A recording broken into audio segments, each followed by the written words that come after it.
Jesus spent his final night in a perfectly ordinary way, doing something perfectly extraordinary. And it is in this ordinary night that Jesus leaves us with something to give us strength to carry on. He is at supper with his friends, and he takes bread. He blesses it and breaks it and gives it to his disciples, saying, "Take, eat. This is my body, given for you. Remember." Likewise, after supper, he took the cup of wine, and he blessed it and said, "Drink this, all of you. This is my blood of the new covenant. Remember me." On that ordinary night, Jesus instituted the most blessed sacrament in his body and blood. Jesus knew that the disciples would face a tough and uncertain world, and that the nourishment of the most blessed sacrament would be essential to their vitality and strength. The remembering of Jesus and his love and his sacrifice would be essential. And like the disciples and countless people before us, we find ourselves in difficult and uncertain times. The recent acts of violence, some racially motivated against Asian Americans, hit especially hard and close to home for me. There is something, and it is not just the pandemic, that is not quite right within our society, and the fabric has been fraying for some time now. So how do we keep going forward beyond the platitudes of grit and bootstraps?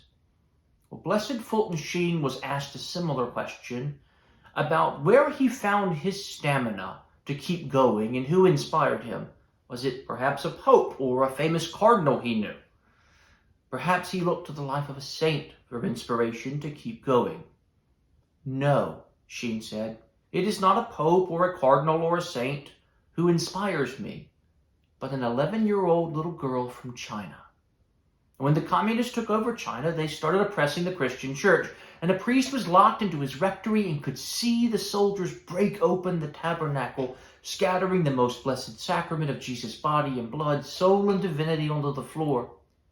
The priest knew there were 32 hosts, and that there was this 11-year-old girl praying in the back of the church. She went unnoticed by the soldiers, and that night returned and spent an hour with Jesus in the most blessed sacrament, finally kneeling down and received Jesus in Holy Communion by picking up a host with her tongue. She returned every night and did the same thing. And on the 32nd night, she made an accidental sound, awakening a soldier. The priest witnessed the soldier strike and murder this girl. She went to greet her Lord face to face that night. This unnamed 11-year-old girl and martyr, who under the hardest and most dangerous of circumstances would not be kept from being with Jesus, is who inspired Sheen for the rest of his life. He committed himself to spending an hour in holy prayer before the Blessed Sacrament to remember the Lord. And it was this that gave him strength. How do you draw your strength to keep going, to carry on? Perhaps you begin to take time tonight, do a perfectly ordinary and yet extraordinary thing, and just spend time with your Lord.